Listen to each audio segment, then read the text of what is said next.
Bismillahirrahmanirrahim. Assalamualaikum warahmatullahi wabarakatuh. Waalaikumsalam warahmatullahi wabarakatuh. Alhamdulillahillazi arsala rasulahu bil huda wa dinil haqq liyudhhirahu 'ala ad-dini kullih wa kafa billahi shahida. Asyhadu an la ilaha illallah wahdahu la syarika lah wa asyhadu anna Muhammadan abduhu wa rasuluhu la nabiyya ba'dah. Allahumma salli ala Muhammadin wa ala alihi washabihi wa mawala amma ba'd. Qala Allah ta'ala fi kitabil karim, a'udzu billahi minasy syaithanir rajim. Ya ayyuhallazina amanu taqullaha haqqa tuqatih wa la tamutunna illa wa antum muslimun. Yang saya hormati Kepala Sekolah SMP Negeri 3 Sambaliung beserta seluruh Bapak Ibu Dewan Guru, staf pengajar dan staf TU serta seluruh karyawan, dan yang saya banggakan dan yang saya cintai, anak-anakku, siswa-siswi SMP Negeri 3 Sambaliung di kampung Berimbang. Bersyukur kita kepada Allah Subhanahu wa taala, Allah masih pinjamkan nikmat kepada kita sekalian.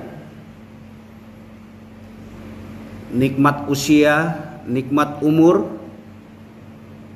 sehingga kita bisa menunaikan dari sekian banyak kewajiban kita sebagai hamba yang mengaku beriman kepada Allah dan Rasulnya, yakni sholat fardu zuhur yang barusan sama-sama kita tunaikan secara bersama-sama. Salawat dan salam kepada Rasulullah, semoga selalu tersampaikan kepada junjungan kita Nabiullah Muhammad sallallahu alaihi wasallam. Berkat perjuangannya, pengorbanannya, mujahadahnya, Islam sampai kepada kita sekalian.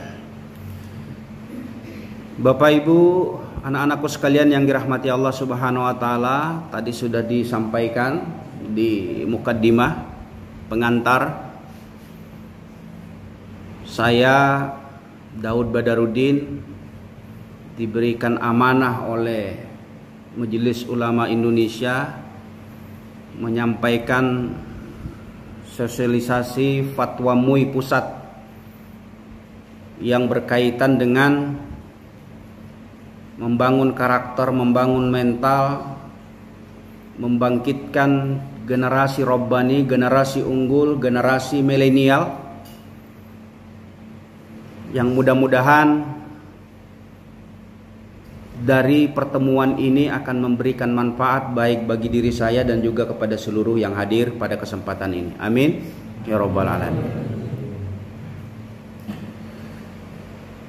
Kalau saya menjelaskan tentang fatwa, tentu tidak habis 2 jam. Sanggup 2 jam? Sanggup apa sanggup? Kamu sanggup, aku enggak sanggup. Bilang aja kalau enggak sanggup. Enggak sanggup Pak, kelamaan, ini panas, mana lapar, belum makan, ya kan?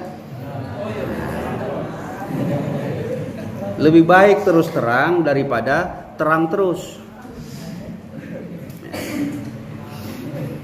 Nah, adik-adik sekalian yang dirahmati Allah Subhanahu wa taala, ada minimal 2 fatwa MUI di sini. Saya hanya sekedar ingin menyebutkan nomornya saja. Nomor 11 tahun 2009 tentang hukum alkohol, ya. Dan fatwa MUI nomor 10 2018 tentang makanan dan minuman yang mengandung alkohol itu sendiri. Dan ada lagi fatwa MUI nomor 287 tahun 2001 tentang pornografi dan porno aksi. Ya. Tahu pornografi? Tahu apa tahu? Pornografi. Tahu ya? Gak usah malu-malu. Kalau memang tahu, tahu. Kalau enggak tahu, bilang enggak tahu. Ya. Porno aksi dan pornografi. Nah, saya dalam kesempatan ini tidak membahas atau membacakan tentang apa isi fatwa itu. Kita langsung terjemahkan dalam bentuk materi yang mudah-mudahan anak-anakku sekalian konsen sebentar saja, enggak lama. Ya. Bisa 30 menit, besarnya berapa menit ini besarnya? 30 menit ya, cukup ya. Baik. Gimana caranya, mudah-mudahan bisa selesai 30 menit. Mengutip perkataan presiden pertama kita, siapa? Insinyur Soekarno. Kata beliau, beri aku 1000 orang tua, niscaya akan kucabut Semeru dari akarnya. Beri aku 10 pemuda, niscaya akan aku guncang dunia. Berapa tadi perbandingannya? 1000 dengan? Jadi 1000 orang tua, kata beliau, akan diguncang Semeru. Tapi 10 pemuda saja, dia akan guncang dunia. Nah, kalimat yang mengandung dukungan kepada generasi muda ini yang penuh dengan potensi, dengan segala kelebihan yang dimiliki oleh anak muda. Nah, sosialisasi ini saya mengambil sampel beberapa tempat yang tentunya mudah terjangkau dan melihat situasi dan kondisi, dan Gurimbang ini mengapa merupakan pilihan saya untuk bersosialisasi. Saya melihat SMP Negeri 3 Sambaliung di Kampung Gurimbang ini tidak juga di kota, tidak juga di kampung. Ya. Dibilang kampung, HP masuk, gadget ada, sinyal kencang. Ya. Tapi dibilang kota, jauh dari kota.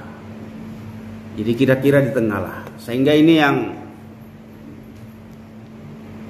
salah satu kenapa saya mengambil sampel atau titik sosialisasi di SMP Negeri 3 Sambaliung.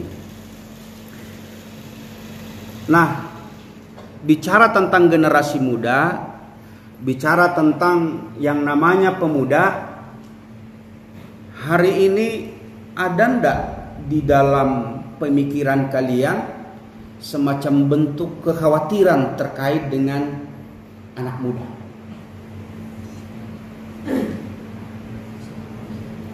Yang Putri, ada tidak di benak kalian muncul rasa kekhawatiran terkait dengan fenomena yang terjadi di tengah-tengah kehidupan anak muda dan generasi sekarang? Ada tidak?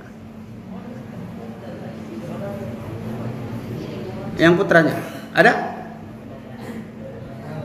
Ada enggak kekhawatiran dalam pikiran kalian tentang bagaimana kondisi generasi muda kita hari ini?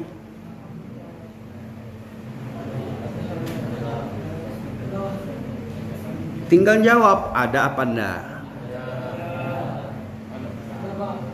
A? Tidak A? A?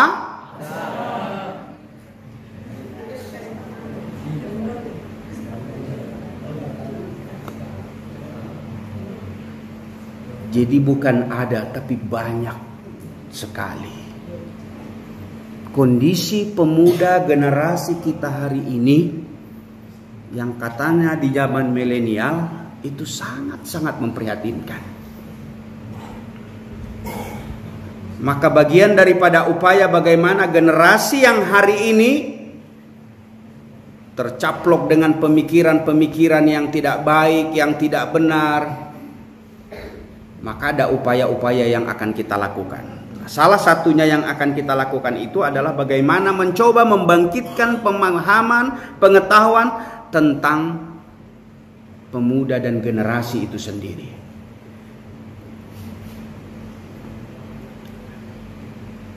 pergaulan bebas. Apa kita bebas? Bebas.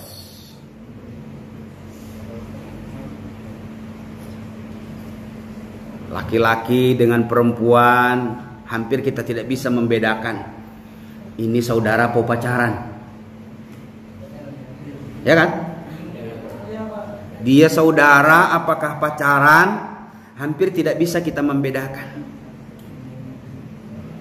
Antara laki-laki dengan perempuan hampir-hampir tidak ada batas. Cara bergaulnya kebablasan.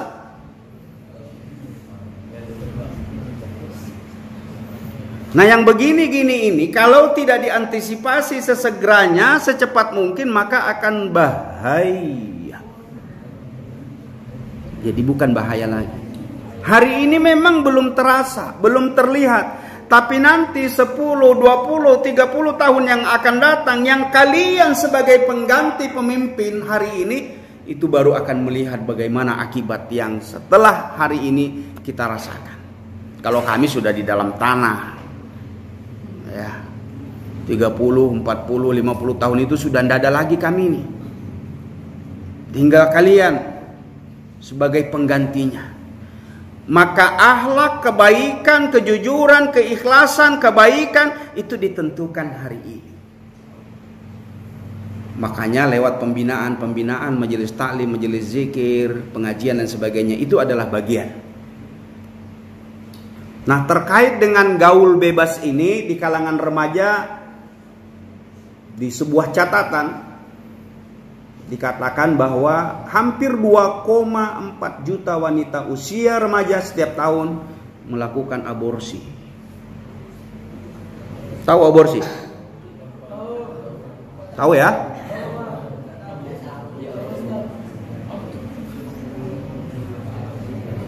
$2,4 juta, bukan 24 orang, bukan 200, 400. 2,4 juta.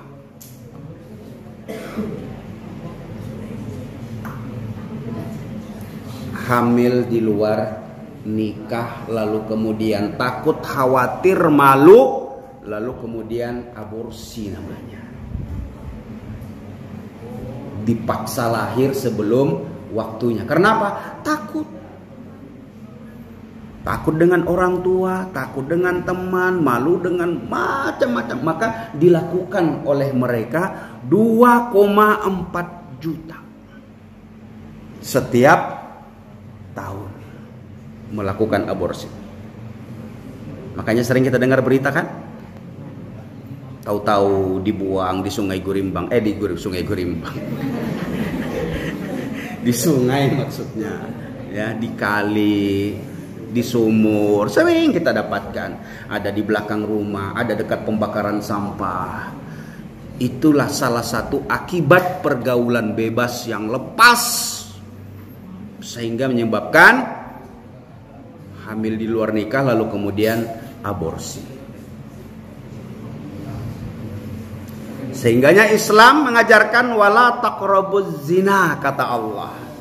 Dan janganlah kamu mendekati zina. Sesungguhnya zina itu adalah perbuatan yang keji dan jalan yang sangat-sangat buruk.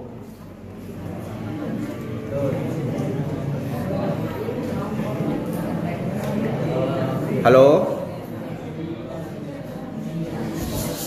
Bisa kita lanjut? 2,4 juta. Jadi ini bagian daripada renungan kita adik-adik. Anak-anakku sekalian yang putra maupun putri, kadang orang tua mengkhawatirkan anak perempuannya. Dan tidak sedikit orang tua juga ngomong, saya kan anaknya laki-laki, enggak apa-apa. Padahal sama. Tetap harus mengkhawatirkan. Laki-laki memang enggak pernah hamil. Tapi sekarang sudah bisa hamil. Hati-hati kalau berdekatan ya. Hari ini tuh sudah bisa kalau orang laki-laki hamil. Makanya kalau ada perempuan suka dengan perempuan, hati-hati tuh. Laki-laki senang peluk-peluk laki-laki, hati-hati tuh. Ya. Nah itu akibat apa? Akibat bablasnya pergaulan bebas hari ini muncul, padahal jauh sebelumnya sudah ada di zaman Nabi Lut. Senang dengan sesama jenis. Kita hari ini bilang kan, ih amit-amit, ya kan? Hari ini, tapi begitu pergaulan bebas ini tidak kita jaga, tidak kita dengan kehati-hatian, maka bisa jadi kita suka. Sumbanau, bakaya sungguh menakuti, mang kayak dalam padangan bini-bini tuh, padahal ya sama-sama bini-bini. Hari ini mungkin kita berkata, ih, jijiknya, ngerinya, tapi apa yang terjadi itu sudah ada di depan mata kita. Maka harus kita berhati-hati. Jadi kalau ada temannya suka-suka pegang tangan ya, kalau dia jalan-jalan itu merangkul jalan, ya langsung aja. Apa koinnya? Harus dicurigai itu. Kan ada juga itu kan kawal kita itu. Mungkin tak ada niatannya, manja-manja, senang-senang, peluk-peluk dia, langsung aja, tunjuk aja. Jauh. Karena bahaya itu. Pada saat-saat yang seperti itu, iblis, setan boleh jadi menggoda. Semuanya itu terekam dan terlihat serta terobsesi dengan kemajuan yang canggih seperti saat ini. Makanya tantangan kita ke depan semakin berat.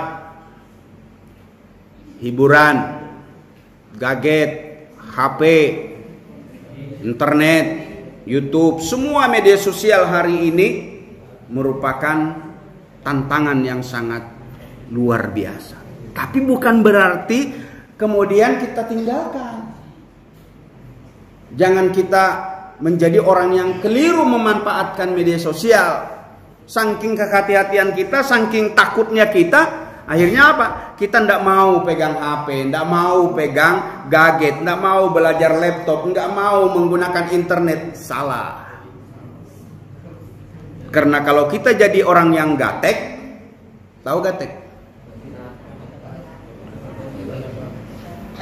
Gagap teknologi, kita juga akan tertinggal zaman. Tetapi begitu kita mampu dan bisa menggunakannya, perlu juga kehati-hatian. Kalau pisau itu tajam, dia akan berguna bagi seorang ibu di dapur. Ngerat bawang, ikan, sayur. Tapi begitu dipegang maling, bisa jadi dia nyocok perut orang. Nah samalah apa yang hari ini kita punya. Silahkan kita menggunakan, memanfaatkan, tapi ada rambu-rambu.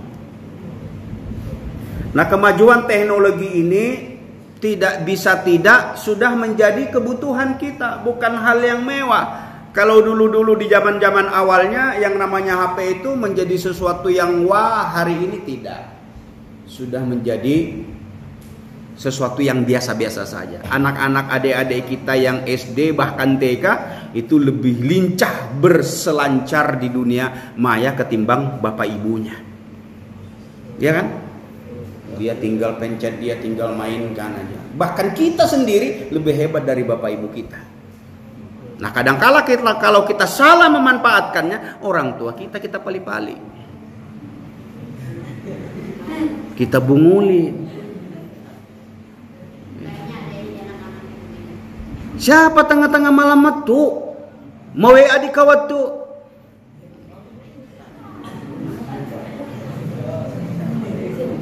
Kawal indah, kawal lama, menyuruh mengerjakan PR, jampai dikumpul. Padahal pacarnya lating sampai tengah malam. Orang tua dibohongi. Oh ini kelompok belajar harus dikerjakan tengah malam ini. Padahal apa? Ada nu ditontonnya, ada nu dilihatnya. Tuh bahayanya. Nah dalam terminologi sosial perlu kita pahami, perlu kita kenali bahwa generasi muda ini ada beberapa pembagian. Yang pertama disebut generasi baby boomer. Lahir pada tahun 45 sampai 1960-an, bapak-bapak kita, kai-kai kita itu. Ya. Itu enggak generasi lagi hari ini, ya. Sudah aki-aki. Telah bungkuk berjalan, bersunut. Lahirnya tahun 45 sampai 60. Ada yang disebut generasi X yang lahir pertengahan 60 sampai 80-an. 60 80-an. Nah, 60 80-an itu para guru-guru kita ini, termasuk saya, generasi X. Ya. X itu udah jelas. Kenapa dikasih X itu? Ternyata coba perhatikan. Hampir penamaan X itu memang tidak diketahui apa dia. Maka mengekspresikannya disebut X. Ya. Lalu kemudian generasi Y 1980 sampai dengan 1995. Ini generasi kalian? Belum. Jadi bukan generasi Y ini ya. 80 sampai 95 itu generasi Y. Ada yang disebut dengan generasi Z. Nah, ini kayaknya kalian ini. Generasi Z ini 1995 sampai dengan 2010. Belum masuk lagi? Sudah ya? Nah, jadi banggalah kalian sebagai generasi Z. Generasi penghabisan. Ya. Abjad paling terakhir, generasi Z. Nah, nanti ada disebut generasi Alpha. Siapakah dia? 2010 sampai hari ini. Itu yang lebih canggih. Mereka hidup di zaman yang serba luar biasa. Kita pun, ya kalian, ini generasi Z disebut generasi internet. Itu sudah kalian rasakan. Dulu nggak pernah membayangkan kalau kita bisa bicara, bisa nelpon. Dulu zaman kami itu kalau sudah interlokal lewat telepon senangnya luar biasa ke orang tua. Waktu kuliah, waktu sekolah di perantauan, kalau sudah interlokal ngantri berjam-jam sekedar untuk bicara dengan orang tua. Tapi hari ini mau bicara setiap saat pun kita bisa. Nah, dari seluruh generasi tadi ada 5 itu, maka disimpulkan hari ini jumlah generasi muda, generasi yang berusia produktif itu jauh lebih banyak dibanding dengan generasi terdahulu. Artinya generasi seumur kalian ini yang paling mendominasi. Maka akan sangat berbahaya kalau generasi ini tidak diarahkan sebaik mungkin. Maka akan berakibat fatal nanti, akan sangat berbahaya bagi kelangsungan hidup manusia itu sendiri. Khususnya peradaban yang akan kita hadapi. Nah, untuk itu baru kita masuk materi. Lawasnya kok baru mau masuk. Sudah 24 menit baru kita mau masuk materi. Tadi itu gambaran ya bagaimana kondisi kita, bagaimana hari ini kita dihadapkan dengan kehidupan yang serba canggih, serba wah. Kita berada di peradaban yang sangat-sangat jahil, pergaulan bebas di mana-mana dan sebagainya. Nah, maka bagi generasi milenial, generasi unggul, berkarakter, kemudian cerdas, kita lihat apa yang menjadi persyaratan-persyaratannya yang mesti harus kita persiapkan. Nah, ini kita masuk materi, tolong ingatkannya, tidak terlalu lama ini, tidak terlalu lama. Ini solusinya sudah. Kalau tadi sudah saya terangkan bagaimana kondisi hari ini, bagaimana zaman hari ini, bagaimana para pemuda hari ini. Maka untuk menjadikan kita sebagai generasi milenial, yang pertama harus kita lakukan, kita harus tahu tentang hakikat hidup kita. Ada yang tahu tentang hakikat hidup kita? Angkat tangan. Hakikat hidup kita, ayo siapa yang tahu? Ada yang tahu enggak? Ada uang pulsa.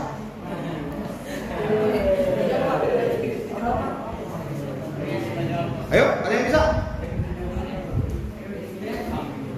Hakikat hidup. Belum sempat terbaca, Pak. Hakikat hidup kita itu innalillahi wa inna ilaihi raji'un. Kok bisa, Pak? Hakikat hidup innalillahi wa inna ilaihi raji'un. Apa artinya innalillahi itu? Sesungguhnya kita berasal dari Allah, akan kembali kepada Allah.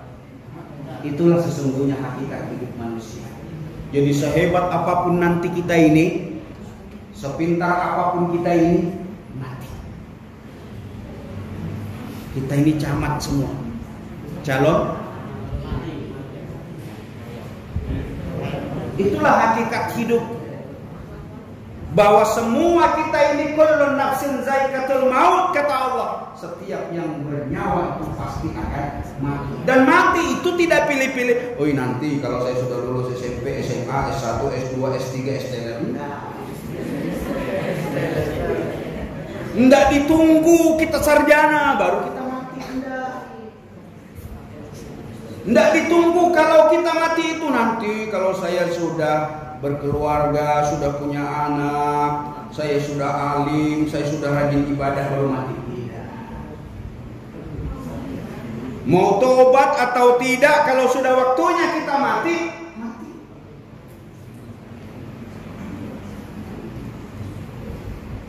Saya 3 bulan lalu operasi jantung. Dari sini ke sini dibelah. Ya. Cuma kan diabetes kalau saya buka belahan dada saya kan. Operasi jantung. Hitung-hitungannya mati. Begitu masuk ruang operasi itu bayangan saya, innalillahi wa inna ilaihi raji'un. Diambil pembuluhnya dari sini. Kalau ini tidak apa-apa dilihat. Ya. Di kaki kiri ini diambil pembuluhnya, kaki kanan juga diambil, dipindahkan di sini. Kecil aja, seperti rambut lah besar-besar sedikit. Itulah dipindahkan di sini 3, di sini 1. 5 jam jantung stop. Bantuan napasnya hanya lewat paru-paru, memakai listrik. Kalau kira-kira pada saat berlangsung saya operasi 1 menit saya mati, ya mati. Tapi alhamdulillah itulah kehendak Allah, kita masih bisa bertemu panjang umur.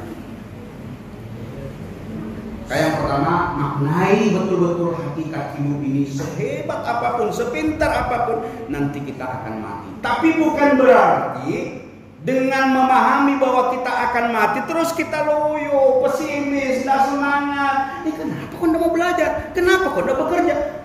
Aku mati juga. Jangan.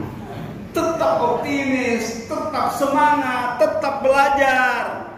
Karena boleh jadi dengan usaha dan upaya kita itu panjang umur kita, masih bisa berkarya, masih bisa berkreasi, masih bisa bermanfaat. Tapi kalau kita langsung uring-uringan, malas-malasan, pesimis, tidak semangat, ya sepanjang-panjangnya kita menjadi orang pemalas. Kenapa? Karena tidak memahami hakikat hidup. Apa ya? Hakikat hidup tadi apa? Innalillahi, bahwa kita berasal dari Allah, kembali kepada Allah. Lalu kemudian yang kedua, mengetahui visi hidup kita. Visi itu ke depannya, harapan kita, cita-cita kita. Apa kira-kira cita-cita kita? Cita-citamu apa? Dokter. Alhamdulillah. Amin kan? visi. Setiap kita punya harapan, itu yang menyebabkan kita semangat.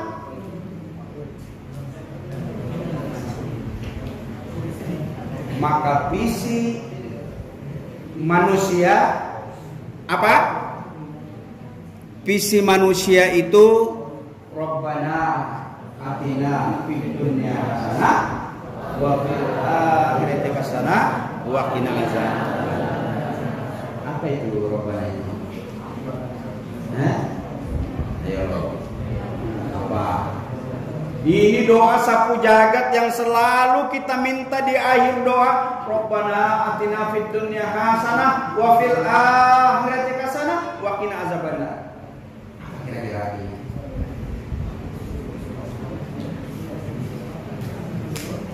Ya Allah ya Rabbi, berikanlah kami kebaikan di dunia, kebaikan pula di akhirat, dan lepaskan kami dari azab siksa. Itu harapan kita. Itu cita-cita kita. Boleh mau jadi dokter, boleh mau jadi pilot, jadi guru, mau jadi bupati, mau jadi apa saja, boleh silakan. Tapi yang menjadi prioritas dalam kehidupan kita adalah kebaikan di dunia, kebaikan di akhirat, dan kita terbebas dari api neraka. Itulah yang menjadi visi kehidupan kita. Jadi dari sekarang harus tetapkan itu. Baik, berbuat baik. Yang tadinya ada pergaulan bebas, yang tadinya banyak godaan dan sebagainya. Kalau kita mengingatkan Rabbana atina fid dunya hasanah ini, kebaikan di dunia, maka itulah bagian daripada rambu-rambu yang harus kita turuti dan ikuti. Jangan sering-sering melawan guru. Jangan sering-sring membohongi guru. Kan usia-usia SMP ini berani-berani bohong itu. Nah, berani. Dilarang merokok, malah nekat merokok. Tidak bisa beli satu bungkus, beli ketengan. Tidak bisa beli ketengan, urunan 1.000 seorang, 2.000 seorang, hanya sekedar untuk apa? Nah, di jembatan situ. Supaya terhindar dari pandangan, di bawah pohon perangat merokok. Jangan, ya. Allah Maha melihat, Allah Maha mengetahui. Setelah visi, baru kita pahami misi. Misi itu cara kita untuk menggapai visi tadi, cita-cita tadi. Apa misi kita sebagai umat Islam? Wa ma khalaqtul jinna wal insa illa liya'budun. Dan aku tidak ciptakan jin dan manusia kata Allah kecuali untuk patuh tunduk mengabdi kepada-Ku. Maka ibadah itu adalah merupakan misi dalam kehidupan. Ini tiap hari sholat zuhur di sini. Bolehlah kita terpaksa karena takut absen guru, takut nanti Pak Megaria melihat, ya. Boleh Bu Sarnia nanti mencatat atau ibu guru yang lain, boleh saja. Karena rasa takut kita akhirnya kita sholat zuhur, enggak apa-apa. Tapi pelan-pelan nanti dibuang itu. Bukan karena Bu Sarnia, bukan karena kepala sekolah, bukan karena guru yang lain. Nanti pelan-pelan belajar bahwa ibadah itu hanya karena Allah Subhanahu wa Ta'ala. Kalau itu yang kita genggam, insya Allah mampu menyelamatkan diri kita dari serangan, dari godaan, dan semua yang dapat menyesatkan kita. Yang terakhir, program hidup kita. Program hidup kita dari sekarang, ilmu. Ilmu itulah yang hari ini sudah kita jalani. Silakan mengejar ilmu setinggi-tingginya. Jangan sampai putus sekolah. Kita kadang-kala orang kampung itu takut kalau mau kuliah, sekolah tinggi-tinggi, apalagi orang perempuan. Orang tua kita itu bilangnya, ndak usah kau sekolah, nah. Palingan kau ke dapur juga kan dia. Saya sudah beberapa tahun yang lalu program pendidikan mengantar anak-anak sekolah Cianjur, Bandung, Jember, Malang, Surabaya, Jakarta. Begitu ada anak-anak kampung lulus, apa bilang orang tuanya? Ih, gak usah kayak jauhnya, takut kita dibunuh orang. Akhirnya apa? Gagal dan jadi kuliah. Nah, hari ini kalian yang punya visi, yang punya misi, kalaupun ada orang tua masih punya pikiran seperti itu, pahamkan kepada mereka. Saya ingin mengejar cita-cita setinggi langit. Saya ingin belajar, saya ingin pintar. Karena dunianya hari ini ilmu yang bisa menempatkan kita menjadi orang-orang yang hebat. Tetapi ilmu itu tidak sekedar deretan gelar. Kenapa? Setelah ilmu akan ada iman. Imanlah yang kita pupuk, imanlah yang kita terus belajar untuk mengkaji. Inna fi khalqis samawati wal ardh wa ikhtilafil laili wan nahar la ayatin li ulil albab. Jadi orang-orang yang berakal pada Allah, yang mampu memikirkan terjadinya siang dan malam, pergantian langit dan bumi, perputaran waktu, yang mampu dan bisa memikirkan hanyalah orang-orang yang berakal. Maka setelah kita berilmu, lalu kita beriman, maka implementasikan dengan amal ibadah kita. Selesai sudah, tinggal menyimpulkan saja. Ada yang bisa menyimpulkan? Yuk, menyimpulkan sekilas saja apa yang sudah saya sampaikan. Ayo, saya siapkan uang pulsa. Yuk, berani maju dulu lah. Mau salah mau benar itu urusan belakang. Ayo, putrinya ada yang berani maju? Ayo, ayo.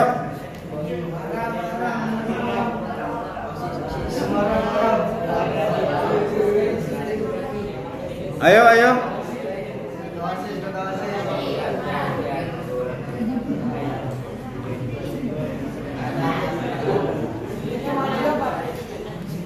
Absennya sambil jalan ya. Absennya sambil jalan, yang belum absen. Ada yang bisa menyimpulkan? Nggak usah yang cerita alur hidup panjang tadi. Cukup yang 4 terakhir itu aja, ayo.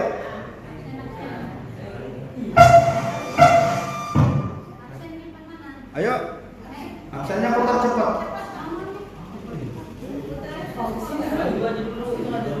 Ayo putra, ada yang bisa jelasin? Ayo, ada hakikat, ada visi, ada misi, ada program. Itu kan tadi. Ayo, sudah saya bantu loh. Putri lah, Putri biasanya berani dia. Ayo. Ayo.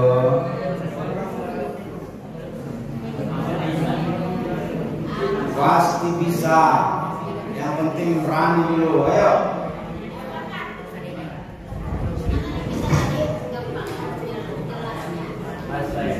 Ayo putranya.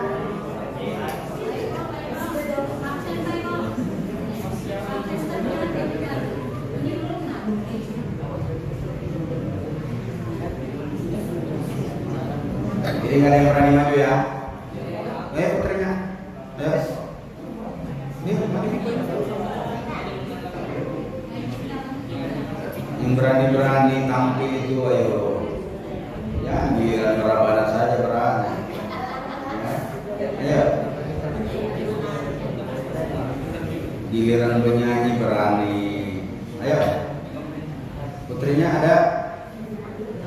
Ada putri, putra lah. Ayo putranya.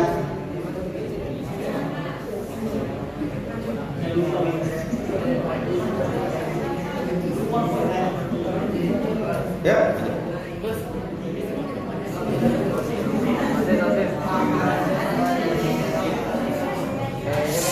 Oke, kalau memang tidak ada karena tidak bisa kita paksa-paksa, intinya mari anak-anakku sekalian, jangan minder posisi kita di pinggir kampung.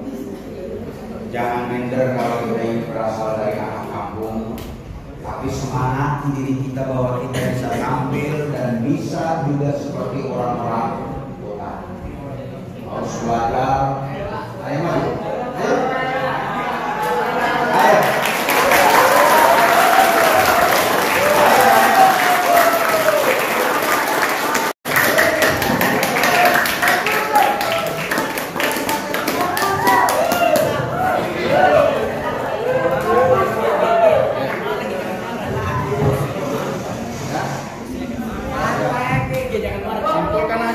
yang masuk.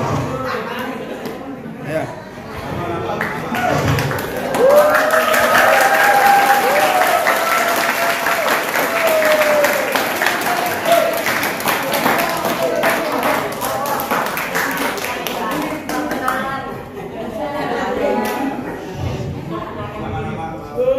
Assalamualaikum warahmatullahi wabarakatuh.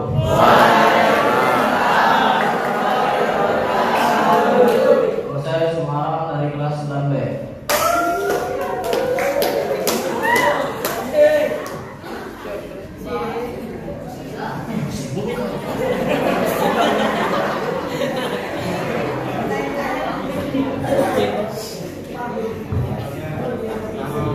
Yang pertama tadi tentang hakikat hidup. Hakikat hidup tadi ada bapaknya. Innalillahi wa inna ilaihi raji'un. Semua yang berasal dari Allah kembali kepada Allah. Lalu tentang misi. Misinya ada robbana atina fid dunya hasanah wa fil akhirati hasanah.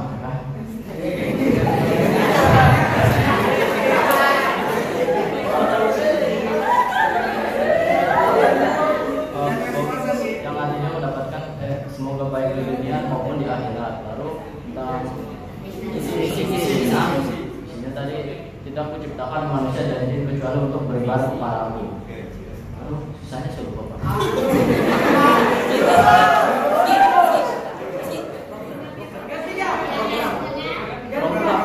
Ya. Ilmu iman. Programnya gitu kan Pak. Ya. Programnya, ayo. Programnya adalah menuntut ilmu setinggi mungkin kan. Ya, terus.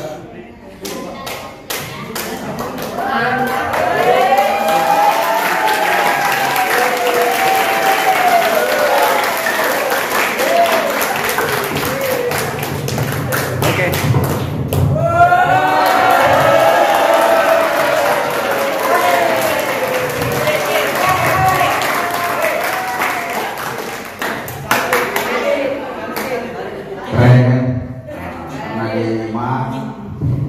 Silakan. Ya, terima kasih.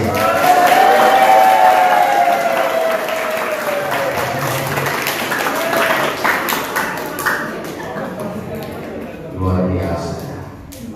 Jadi hanya sekedar mengulang yang terakhir tadi. Hakikat, visi dan program kan 4 itu aja. Ternyata luar biasa. Dan saya yakin semuanya juga bisa. Cuma telat angkat tangan saya, masih ragu dan ragu.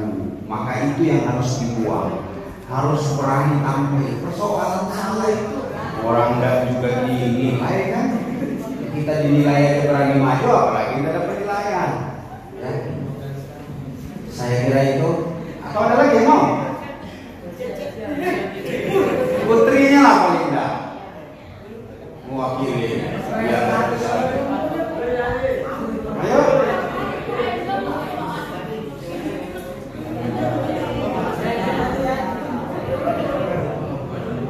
Baik, Bapak Ibu Dewan Guru, saya atas nama lembaga dan pribadi mengucapkan terima kasih dan apresiasi sebesar-besarnya saya sudah diterima di musola ini dalam rangka untuk mensosialisasi dan berbagi pencerahan, dan insya Allah kalau sewaktu-waktu nanti ada waktu dan kesempatan saya siap untuk sama-sama kita berkumpul lagi di sini walaupun tidak ada program sebagaimana hari ini ya.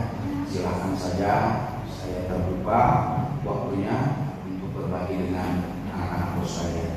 Lebih kurangnya saya mohon dimaafkan. Mari kita tutup dengan doa Majelis. Subhanakallahumma wa bihamdika asyhadu an la